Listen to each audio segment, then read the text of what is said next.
Oke, selamat pagi. Assalamualaikum warahmatullahi wabarakatuh.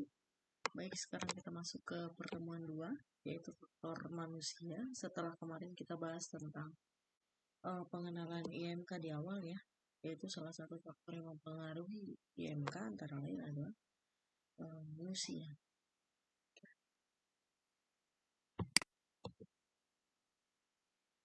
Baik, pemodelan sistem pengolahan. Di sini sistem pengolahan pada manusia dan komputer pada dasarnya masing-masing mempunyai piranti masukan, yaitu input, sistem pengolahan yaitu proses, dan piranti keluaran yaitu ketiga piranti tersebut bekerja secara berurut.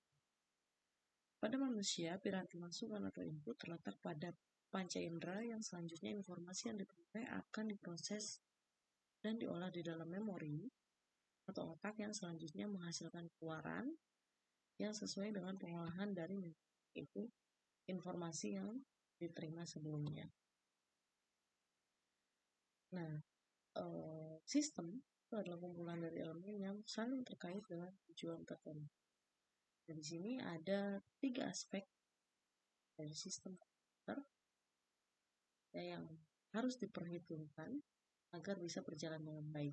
Antara lain ada aspek perangkat keras atau hardware, aspek perangkat lunak atau software, dan aspek manusia atau brainware. Sistem komputer terdiri atas 3 aspek ya, ada hardware, software, dan juga brainware. Kita bicara tentang hardware atau perangkat keras, yaitu serangkaian unsur-unsur yang terdiri dari beberapa perangkat komputer yang digunakan untuk mengikuti proses kerja manusia. Contohnya antara lain adalah yang bisa kita raba nih, yaitu apa? CPU, monitor, keyboard, ya, hard disk, disk drive, laptop, dan lain-lain. Nah, nanti perangkat keras ini juga terbagi menjadi 2, yaitu ada yang berupa input dan ada yang berupa output. Ya, perangkat keras yang berupa inputan itu bisa seperti keyboard, ya, mouse, seperti kemudian scan barcode itu inputnya, sedangkan outputnya itu monitor, kemudian printer seperti itu. Kemudian ada aspek perangkat lunak atau software, yaitu serangkaian unsur-unsur yang terdiri dari beberapa perangkat lunak program komputer yang digunakan untuk membantu proses kerja manusia. Ya, ya contohnya adalah seperti OS apa yang kita gunakan di laptop kita atau PC kita, ya, kemudian aplikasi apa yang membantu kita dalam belajar, package software sendiri, itu adalah aspek software. Dan yang ketiga adalah aspek manusia atau brainware, ya, yaitu sebagai tenaga pelaksana yang menjalankan serta mengawasi pengoperasian sistem elektronik komputer di dalam proses pengolahan data untuk menghasilkan suatu informasi atau waktu dan juga ukuran. Contohnya seperti sistem analis, program.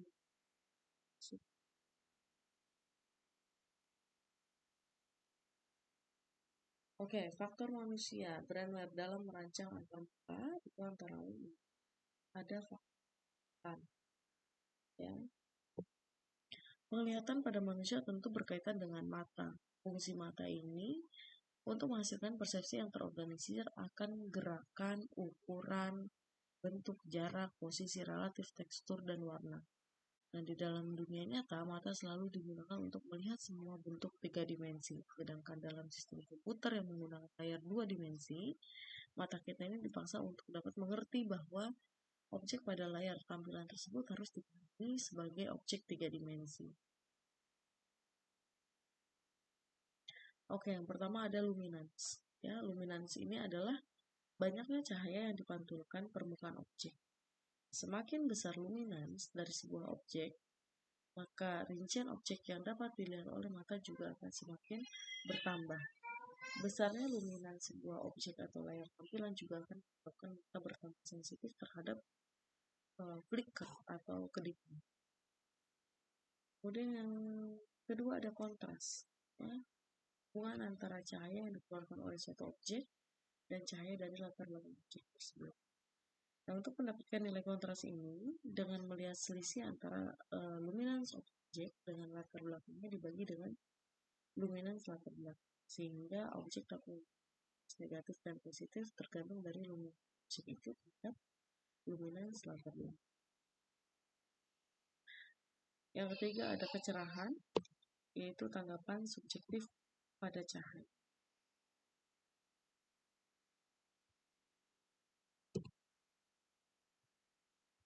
Lanjut, berikutnya adalah sudut dan ketajaman. Sudut penglihatan atau visual angle itu didefinisikan sebagai sudut yang berhadapan dengan objek pada mata. Ya, sudut penglihatan ini mengidentifikasi seberapa banyak area dari pandangan objek yang tertangkap atau berhubungan dengan ukuran dan jarak dari mata. Sedangkan ketajaman penglihatan adalah kemampuan mata untuk mempersepsikan gambaran detail objek yang dipandang dengan jelas. Oke, selanjutnya ada medan penglihatan. Itu sudut yang dibentuk ketika mata bergerak ke kiri terjauh dan sudut jauh. Di mana medan penglihatan ini dibagi menjadi 4 daerah. Itu yang pertama penglihatan binokuler, yaitu daerah di mana kedua mata mampu melihat sebuah objek dalam keadaan yang sama. Dan pada daerah ini, mata dapat bergerak ke kiri dan ke kanan sejauh sudut 62 derajat sampai dengan 74 derajat. Kedua ada monokuler ke kiri, yaitu di mana daerah mata kiri dapat bergerak ke sudut paling kiri. Sedangkan monokuler kanan, yaitu di daerah di mana mata dapat bergerak ke sudut paling kanan. Dan ada daerah buta, yaitu daerah yang tidak dapat terlihat oleh kedua mata. Ya, contohnya kalau kita bergerak ke atas derajat, itu kan pandangan kita nggak bisa melihat atas kita kan, seperti itu daerah buta kita sebut. Warna, itu keselarasan penggunaan warna. Mata normal mampu membedakan 128 warna berbeda dan warna yang sesuai akan mempertinggi efektivitas tampilan grafis, tapi tidak sesuai dengan penggunaan, justru pengguna akan menerima informasi yang sama. Ini kombinasi warna terbaik ya, bisa kalian lihat, kalian baca sendiri di sini.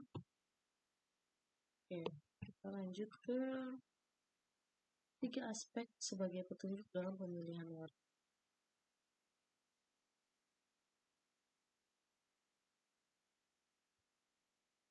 Oke, yang pertama ada aspek psikologis atau aspek psikologi. Ya, hindari penggunaan tampilan yang secara simultan menampilkan warna tajam. Artinya seperti warna-warna cair, biru, dan merah itu tidak dapat dilihat secara serempak karena dapat menyebabkan menjadi cepat lelah. Kemudian hindari warna biru pada teks, garis tipis, dan bentuk yang sangat kecil karena mata kita ini tidak dapat melihat objek yang terperinci atau kecil, tajam, serta bergelombang. Hindari juga warna merah dan hijau yang ditempatkan secara berseberangan ya pada tampilan skala besar. Digunakan warna biru dan kuning. Kemudian untuk pengaturan cahaya di dalam ruangan juga diperlukan karena warna akan berubah ketika cahaya berubah. Serta kombinasi warna terjelek dan terbaik itu juga menentukan. Kemudian ada aspek perseptual kedua atau aspek persepsi,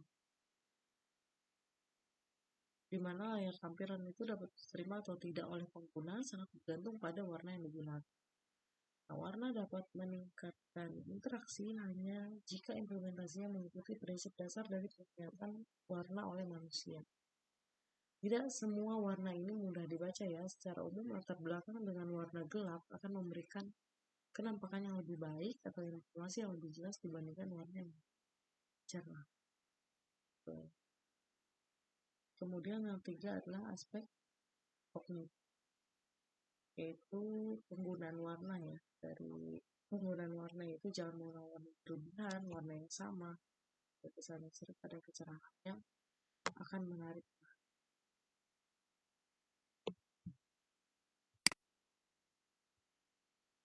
Oke, selanjutnya ada pendengaran. Faktor manusia selanjutnya ada kebanyakan manusia itu kan mendeteksi suara dalam frekuensi 20 Hz sampai 20 kHz ya. Tapi selain frekuensi, suara dapat bervariasi dalam hal kebisingan atau loudness. Nah, suara bisikan tersebut mempunyai tingkat kebisingan 20 desibel ya hingga 70 desibel. Sedangkan kebisingan lebih dari 140 desibel itu dapat menyebabkan kerusakan. Suara ini dapat dijadikan sebagai salah satu penyampaian informasi, akan tetapi hal itu dapat menyebabkan juga manusia menjadi cepat bosan sehingga penggunaan suara dalam antarmuka ini perlu khusus dan ketiga ada sentuhan dapat saran manusia untuk berinteraksi ya, contohnya pengetikan pada keyboard ya atau tombol, maka manusia akan lebih cepat nyaman apabila tombol atau keyboardnya tidak berat ditekannya, gitu kan? Dan perkembangan teknologi mengarah pada pembuatan komputer dengan sistem touchscreen atau LCD. Oke, lanjut yang keempat ada pemodelan sistem pengolahan. Ya, manusia dalam interaksi manusia dan komputer ini dipandang sebagai sistem pemproses informasi, di mana informasi diterima dan ditanggapi melalui saluran output atau indera, kemudian informasi disimpan dalam ingatan, dan informasi diproses dan diaplikasikan dalam berbagai cara. Sistem pemrosesan manusia merupakan sistem yang sangat kompleks, ya, sulit dimengerti dan tidak bisa diukur secara akurat atau disajikan secara utuh dalam suatu pemodelan. Dan pendekatan pemodelan ini dapat disajikan menjadi 3 bagian, yaitu pemrosesan persepsi atau perceptual processing ya, kemudian pemrosesan intelektual dan atau kognitif, dan juga kontrol motor. Yang ketiganya berhubungan dengan memori manusia.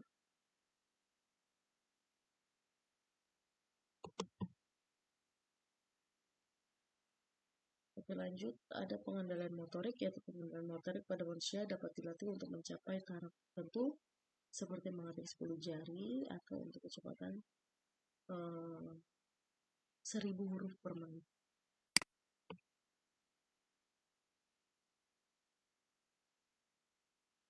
Lainnya ada beberapa aspek yang berhubungan dengan ergonomik, yaitu pengukuran dan antrometrik. Ya, antrometrik itu adalah bidang ilmu yang berhubungan dengan usia, badan dan juga jangka.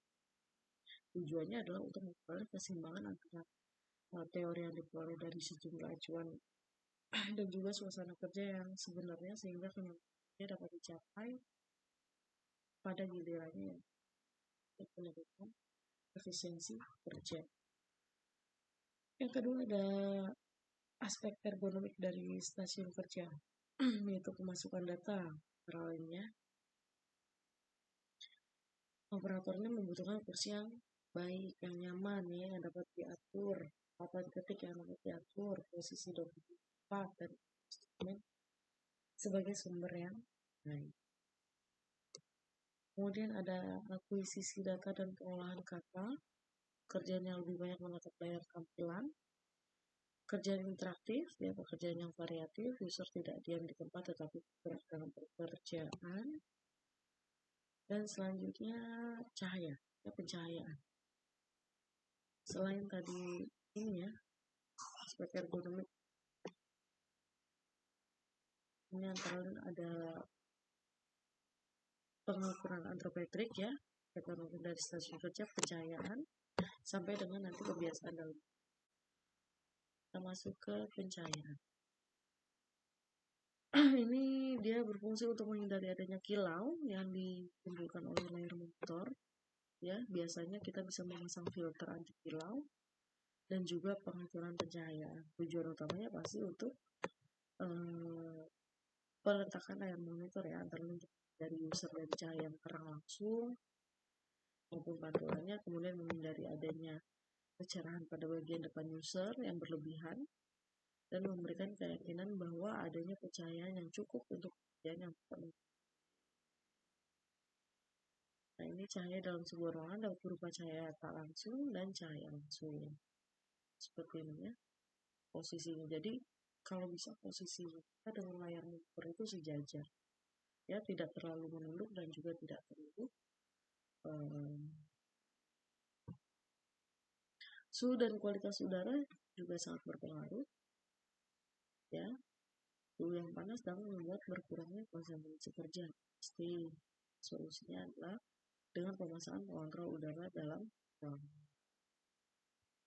Kemudian gangguan suara, manusia sebenarnya sangat sensitif terhadap perubahan suara yang sekecil apapun. Kepekaan masing-masing orang terhadap gangguan suara juga berbeda. Kesehatan dan kenyamanan kerja, aspek keamanan dan kenyamanan kerja dapat dipengaruhi oleh kondisi umum kesehatan seseorang. Rutinitas pekerjaan juga dapat menyebabkan penurunan kondisi kesehatan. Kebiasaan dalam bekerja, sebaiknya membiasakan diri untuk selalu bekerja dalam keadaan sesampai mungkin dan dalam posisi yang benar. Mengubah posisi duduk secara periodik ya atau bertahap untuk mencegah kelelahan. Misalnya kita kalau yang orang biasa bekerjanya duduk terus di kantor ya harus misalkan per 1 jam sekali atau per 2 jam sekali dia harus stretching dulu ya supaya enggak takut dan tidak kelelahan otot gitu ya. Berdiri dan mengambil beberapa menit untuk menghilangkan ketegangan otot dan stretching ya. Kemudian mengusahakan untuk tidak mengaktif dalam jangka sehingga istirahat beberapa saat. Dan mengambil istirahat sebentar periodik. Nah, seperti ini posisi kerja yang baik bisa kalian lihat ya. Harus sejajar ya, tapi juga harus pada bantalannya supaya kita mendapatkan kenyamanan pada saat bekerja seperti itu. Baik, itu yang bisa saya sampaikan di pertemuan kedua kita kali ini tentang waktu manusia. Jika memang ada yang didiskusikan atau ingin ditanyakan, silahkan bertanya via WhatsApp grup ya. Pertemuan kedua hari ini saya akhiri. Terima kasih atas perhatiannya. Semoga bermanfaat. Wabillahi taufiq walhidayah. Wassalamualaikum warahmatullahi wabarakatuh.